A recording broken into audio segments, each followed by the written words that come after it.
Hello students, आपण chapter number 2 logic gate हा chapter पाहत आहोत आणि याच्यामध्ये आपण आत्तापर्यंत basic gates, De Morgan's theorems, त्यानंतर universal gates, derived gates, adder, त्याच्यामध्ये आपण हाफ ॲडर, फुल ॲडर आणि बायनरी 4 बिट ॲडर हे टॉपिक्स आपण पाहिलेले आहेत. आजच्या लेक्चरला आपल्याला बायनरी ॲडर अधिक सबस्ट्रॅक्टर म्हणजे काय, तर एकाच जसं कॅल्क्युलेटर हा ॲडरचं कामसुद्धा करतो आणि सबस्ट्रॅक्टरचं कामसुद्धा करतो, त्याचप्रमाणे आपल्याला एक सर्किट तयार करायचं आहे की जो ॲडरचं कामसुद्धा करेल आणि सबस्ट्रॅक्टरचं कामसुद्धा करेल. ठीक आहे, तर आता आपण तो टॉपिक पाहणार आहोत. तर नीट लक्ष द्या, कारण हा टॉपिक आपल्याला 4 मार्क्ससाठी परीक्षेला विचारला जातो. ठीक आहे, तर सगळ्यात अगोदर ॲडर आणि सबस्ट्रॅक्टर हा टॉपिक मागच्या लेक्चरला आपण 4 बिट बायनरी ॲडर समजून घेतलेला आहे. त्याच्यामध्ये आपण 3 फुल ॲडर आणि 1 हाफ ॲडर यूज केला होता. ती ब्लॉक डायग्राम पूर्णपणे आपण एक्सप्लेन केलेली आहे. जर नसेल समजली तर पुन्हा एकदा ती व्हिडिओ पाहून घ्या आणि मग हाफ ॲडर आणि फुल ॲडर जो आहे ॲडर आणि सबस्ट्रॅक्टर हा टॉपिक तुम्हाला लगेच समजून जाईल. आता ॲडर आणि सबस्ट्रॅक्टर हा टॉपिक समजण्याच्या अगोदर आपल्याला या ठिकाणी सगळ्यात मेन जो टॉपिक आहे, जसं की एक्स ऑर गेट, हा गेट समजणं खूप महत्त्वाचं आहे. ठीक आहे, आता हा गेट काय असतो आपण शिकलेलो आहोत. एक्स ऑर गेट काय आहे, तो कसा वर्क करतो, कसा परफॉर्म करतो. पण त्याच्यामध्ये एक खासियत आहे बघा. जर तुम्ही त्याचा नीट ट्रूथ टेबल पहिला, आपण इथे ट्रूथ टेबल ड्रॉ करून घेऊयात. समजा की त्याला ए आणि बी 2 इनपुट्स असतील, म्हणजे पॉसिबिलिटी काय होतील 0 0 0 1 1 0 आणि 1 1. तर त्याचं आउटपुट जे आहे ते काय आहे 0 1 1 आणि 0. ठीक आहे, जर तुम्ही याच्यामध्ये नीट जर बघितलं, जर ह्या गेटकडं जर तुम्ही नीट पाहिलं तर ह्याच्यामध्ये बघा, म्हणजे ह्या पॉसिबिलिटीमध्ये हे एक आपण दुसरा पेन यूज करू. ठीक आहे, नीट लक्षात घ्या त्याची खासियत काय ती नीट लक्षात घ्या. ह्या इनपुटमध्ये त्याच्या 2 इनपुट्सपैकी एक इनपुट एक हाय आहे, त्याचं नाव बी आहे. समजा इथे ए हाय आहे आणि इथे कोणता पण हाय पकडा, ए किंवा बी. ते दोघांपैकी एक कोणतं तरी इनपुट काय आहे बघा, तर ते हाय आहे असं आपण गृहीत धरूया. ठीक आहे, म्हणजे ही रेष जी आहे ती मी गृहीत धरतो. कोणतं पण एक इनपुट समजा बी असेल तर एवर काय परिणाम होते, आउटपुटवर काय परिणाम होते ते आपण लक्षात घेऊया. ठीक आहे, बघा ह्या कंडिशनला जर बघितलं, पुन्हा एकदा पेन चेंज करतो मी. ह्या कंडिशनला जर तुम्ही बघितलं तर तुम्हाला बी हा काय दिसतोय 1 दिसतोय आणि ए काय दिसतोय 0.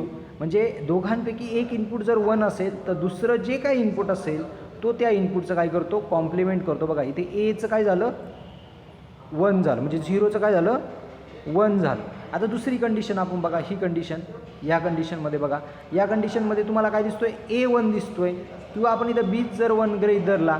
ठीक आहे, बी जर 1 गृहीत धरला तर इथे काय दिसतोय तुम्हाला, तर एची व्हॅल्यू काय आहे 1 आहे, त्याचं काय झालं 0 झालं. म्हणजे ह्या पॉसिबिलिटीवरनं किंवा ह्या त्याच्या गुणसूत्रावरनं आपण असं म्हणू शकतो की एक्स ऑर गेट हा जो काय एक्स ऑर गेट आहे, एक्स ऑर गेटचं एक इनपुट जर ते हाय असेल, समजा हे बी असेल किंवा ए असेल, काही असेल. ठीक आहे, बी किंवा ए दोघांपैकी कोणतं पण एक इनपुट जर काय असेल हाय असेल 1 असेल, तर दुसरं इनपुट काहीही असू द्यात, एक्स असू द्यात, तर आउटपुट काय येणार y = x कॉम्प्लिमेंटच येणार. आले लक्षात, नीट लक्षात घेतलंय तुम्ही. काय सांगितलं की एक्स ऑर गेटचं एक इनपुट जर आपल्याला माहिती असेल, त्याची व्हॅल्यू जर आपल्याला माहिती असेल की ती 1 आहे फॉर एक्झाम्पल, जर ती 1 असेल तर दुसरं इनपुट काहीही असू द्यात, मग ते 0 असू द्यात किंवा काही असू द्यात, एक्स असू द्यात, डोंट केअर असू द्यात, त्याचं काय होईल कॉम्प्लिमेंटच होईल. मग जर 0 असेल तर ॲन्सर आउटपुट काय येईल 1, आणि जर 1 असेल तर आउटपुट काय येईल 0. आले का लक्षात? ठीक आहे, आता ही एक पॉसिबिलिटी झाली.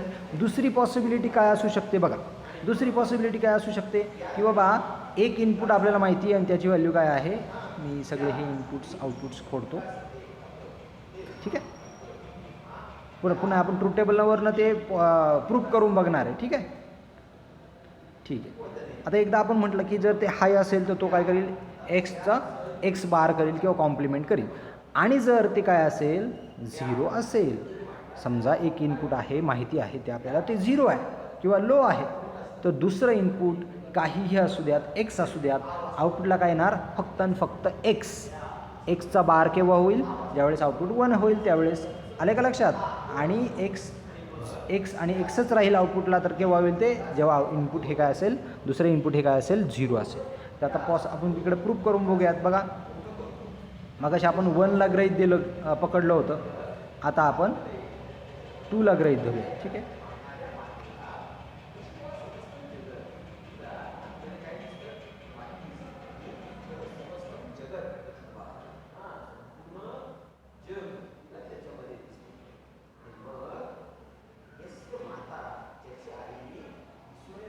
बघा 0 0 सॉरी 0 1 1 0 1 1. ठीक आहे. आता याच्यामध्ये आपल्याला काय समजायचं आहे, तर याच्यापैकी कोणताही एक 0. बघा इथं 0 दिसतोय, इथं 0 दिसतोय, इथं 0 दिसतोय. ठीक आहे. या सध्या इनपुटला विसरून जातात असं तात्पुरतं. दुसऱ्या इनपुटला आपण गृहीत धरूया. इथं आउटपुट काय येत होतं, असं आउटपुट होतं, बरोबर. आता बघा 0 0 0 म्हणजे हे इनपुट आपल्याला माहिती आहे आणि ते आहे 0. ठीक आहे. मी त्याला डार्क करून घेतो. आता दुसरं काय 0 आहे दुसरं इनपुट. बघा या पॉसिबिलिटीमध्ये बघा, पहिल्या याच्यामध्ये बघा 0 0 एक इनपुट आपल्याला माहिती आहे, समजा हे 0 पकडलं, दुसरं काय असेल 0च आहे, तर ते 0च दिसते आउटपुटला. इथे पण बघा 1चं आउटपुट 1च आलं, इथे पण 1चं 1च आलेलं आहे. म्हणजे एक कोणतं तरी इनपुट माहिती असेल, ते जर 0 असेल तर आउटपुट काय असेल, तेच असेल जे दुसऱ्या इनपुटला असेल तेच. म्हणजे एक्स असेल तर एक्स काय राहील, आउटपुटला सुद्धा एक्सच राहील. ठीक आहे. आणि दुसरी काय सांगितली कंडिशन तुम्हाला, की समजा जर तुमचं इनपुट हे 1 असेल, ठीक आहे, पेन चेंज करतो मी, जर ते इनपुट तुमचं 1 असेल, बरोबर, तर XOR गेट जो आहे तो XOR गेट काय करतो, त्या दुसऱ्या इनपुटचं जर एक इनपुट 1 असेल तर दुसरं इनपुट जर एक्स असेल तर एक्सचा काय करेल, तो एक्स बार करेल. ठीक आहे. दोन्ही कंडिशन समजल्या तुम्हाला. मी इथे काढून घेतो दोन्ही कंडिशन. ठीक आहे. आता ही 1 साठीची कंडिशन इकडे मी काढलेली आहे. आता 0 साठीची कंडिशन. समजा बी हा काय असेल, आता इथे ए असेल किंवा बी असेल, काही पकडा बरं का. ठीक आहे. जर दोघांपैकी कोणता पण एक, समजा ए जर 0 असेल फॉर एक्झाम्पल, समजून घ्या, नाही तर तुम्ही म्हणशाल की बीच बाबा 0 पाहिजे, असं काही नाही. हां, कोणतं पण एक, समजा ए 0 असेल तर बी समजा एक्स असेल, तर आउटपुटला काय येणार आहे, एक्सच येणार आहे. किंवा इनपुट 0 असेल तेव्हा, हे दोघांपैकी एक इनपुट जर 0 असेल तर आउटपुट एक्सच येणार आहे. म्हणजे दुसरं जे आज इनपुट असेल, ए असेल तर एच येणार आहे. ठीक आहे. 1 असेल तर 1च येणार आहे, 0 असेल तर 0च येणार आहे ह्या कंडिशनसाठी. आणि ह्या कंडिशनसाठी काय, दोघांपैकी एक इनपुट जर 1 असेल तर दुसरं इनपुट काही असू द्या, त्याचं काय करेल, तो कॉम्प्लिमेंट करेल. दोन्ही कंडिशन समजल्या दोघांना पण. ठीक आहे. आता नेक्स्ट लक्ष द्या. आता आपल्याला मेन टॉपिककडे यायचं, आपल्या ॲडरकडे. ठीक आहे. आता ही मी का समजून सांगितलं, कारण आपण इथे काय केलेलं बघा, इथे इथे इथे आणि इथे 4 XOR गेट यूज केलेले आहेत. ठीक आहे. आता 4 XOR गेट कशासाठी, तर आपल्याला वन्स कॉम्प्लिमेंट, आपल्याला बघा आपण ॲडिशन आणि सबस्ट्रॅक्शन हा टॉपिक बघत होतो, म्हणजे रूल्स यूज करत होतो ॲडिशनचे, पण ॲन्सर जे आहे ते येत होतं कसं, सबस्ट्रॅक्शनचं. हे तुम्ही शिकलेला आहात. ठीक आहे. वन्स कॉम्प्लिमेंट आणि टूज कॉम्प्लिमेंट हा टॉपिक तुम्ही शिकलेला आहात. तर तोच टॉपिक आपल्याला इथं समजून घ्यायचा आहे बाय युजिंग XOR गेट. ठीक आहे. ॲडर आणि सबस्ट्रॅक्ट. आता बघा, ज्यावेळेस आपल्याला ॲडिशन करायची असेल, ॲडिशन जर करायची असेल तर त्यावेळेस तुम्हाला हा जो काही सब जो आहे तो काय ठेवायला लागणार आहे, 0. कारण ॲडिशन करताना तुम्हाला कोणतीही व्हॅल्यू चेंज करायची नाही. म्हणजे A0 B0ची व्हॅल्यू काय B0 B1 B2 B3ची व्हॅल्यू काय चेंज करायच्या नाहीत, त्या आहे त्याच ठेवायच्या आहेत. ठीक आहे. अजून एक डायग्राममध्ये चेंज, इथे कनेक्शन करायचं राहिलं होतं. ठीक आहे. कारण इथे फुल ॲडर यूज केलेला आहे, तिथे आपला एक कॅरी असणार आहे. ठीक आहे. तर बघा, ज्या वेळेस तुम्हाला ॲडिशन करायची असेल त्यावेळेस सब इज इक्वल टू काय ठेवायचं आहे, 0. आता ही कंडिशन आपण चेक करून बघूयात.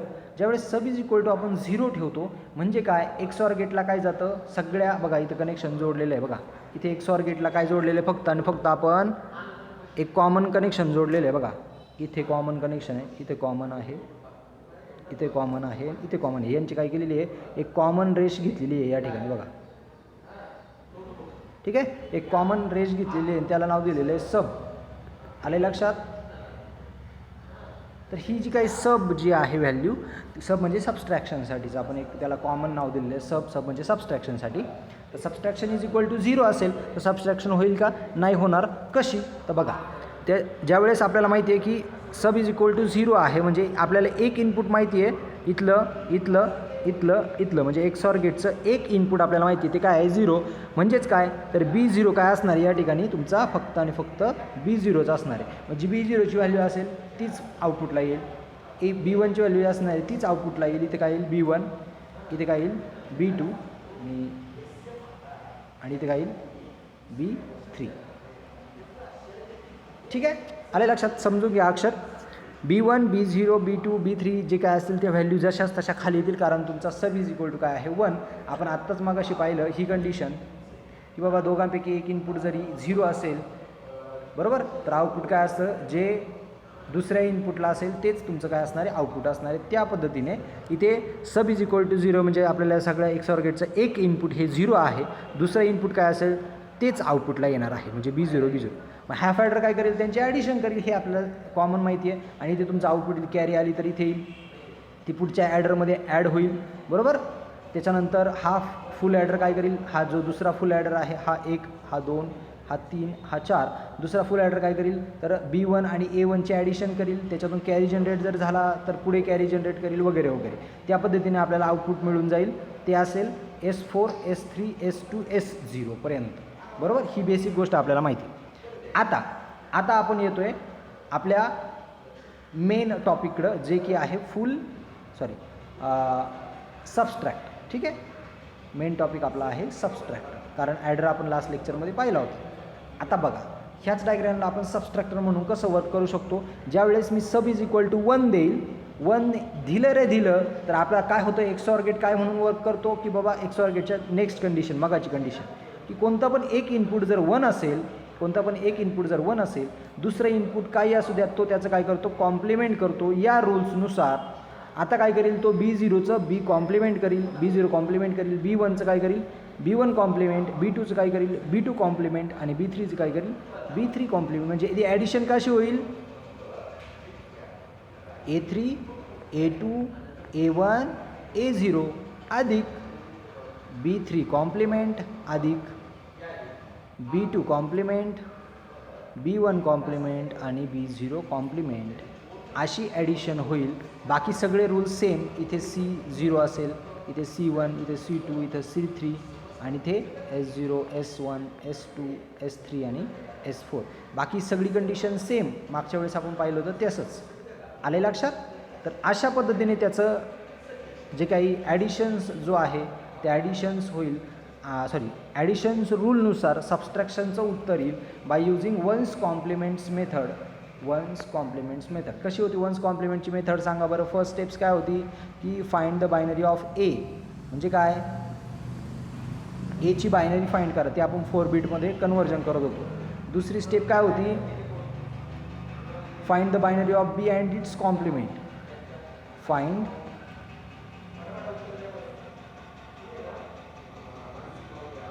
बायनरी ऑफ, मी डायरेक्टली लिहितो, binary of B and its complement म्हणजे काय? B bar. तिसरी काय होती? Add 1 and 2. 1 स्टेप आणि 2 स्टेपला ॲड करा. आणि तिसरी स्टेप काय होती? चौथी स्टेप काय होती? की ॲड झाल्याच्या नंतर त्याचं जे काही कॅरी आहे, म्हणजे या दोघांमध्ये उत्तर जे येणार आहे ॲडिशनच्या नंतर, जर कॅरी 1 आली, carry is equal to 1, then answer is positive. Answer काय असणार आहे?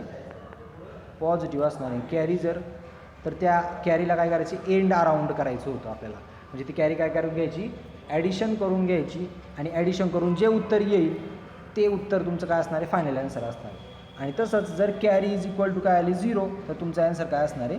निगेटिव्ह. मग काय? कॅरी जर 0 आलं असेल तर त्याचं काय करायचं? त्या आलेल्या उत्तराचं, समजा 0 1 1 1 हे उत्तर आलेलं असेल तर त्याचं काय करायचं? कॉम्प्लिमेंट करायचं. त्याचं कॉम्प्लिमेंट काय येतं? ह्याचं कॉम्प्लिमेंट काय येईल? 0च्या जागेवर 1 आणि 1च्या जागेवर 0. म्हणजे ह्या व्हॅल्यूची हे ते काय असेल? त्याचं कॉम्प्लिमेंट असेल. समजलं आहे सगळ्यांना? तर असं आपण ॲडिशनचे रूल्स यूज करून सबस्ट्रॅक्शनची मेथड आपण वापरलेली होती. तर त्यानुसार इथे आपल्याला वन्स कॉम्प्लिमेंटनुसार आउटपुट जे येणार आहे ते सबस्ट्रॅक्शनचं आउटपुट येणार आहे, पण यूज कोणतं करणार आहे रूल्स आपण ॲडिशनचे रूल्स यूज करणार आहे. त्याला आपण म्हणतो वन्स कॉम्प्लिमेंट किंवा टूच कॉम्प्लिमेंट मेथड. म्हणजे अशा प्रकारे हे कॉम्प्लिमेंट करण्याचं काम कोण करतं तर एक्सॉर. बघा हे B3 B2 B1 B0ला कॉम्प्लिमेंट करण्याचं काम अधिक त्याच्यामध्ये एक ॲड करण्याचं काम कोण करतं तर हे सर्किट करतं. आणि म्हणून या सर्किटला ॲडर प्लस सबस्ट्रॅक्टर असं म्हटलं जातं. आले का लक्षात सगळ्यांच्या? बाकी सेम प्रोसेस आहे ॲडरची, ॲडिशन करण्याची सेम प्रोसेस आहे. फक्त याच्यामध्ये काय आहे, सब इज इक्वल टू जर 0 असेल, सब इज इक्वल टू जर 0 असेल तर तो काय करतो, हे सर्किट काय म्हणून ॲक्ट होतं, ॲडर म्हणून ॲक्ट होतं. आणि सब इज इक्वल टू जर 1 असेल तर हे सबस्ट्रॅक्टर म्हणून वर्क होतं. सेम सर्किट, एकच सर्किट दोन प्रकारचं काम करतं आणि म्हणून याला ॲडर प्लस सबस्ट्रॅक्टर असं म्हटलं जातं. समजले सगळ्यांना या ठिकाणी? इथे आपला संपूर्ण ॲडर आणि सबस्ट्रॅक्टर हा टॉपिक संपलेला आहे. नेक्स्ट लेक्चरला आपल्याला बुलियन अल्जेब्रा जो की या चॅप्टरचा शेवटचा टॉपिक आहे तो आपल्याला पाहायचा आहे. ठीक आहे.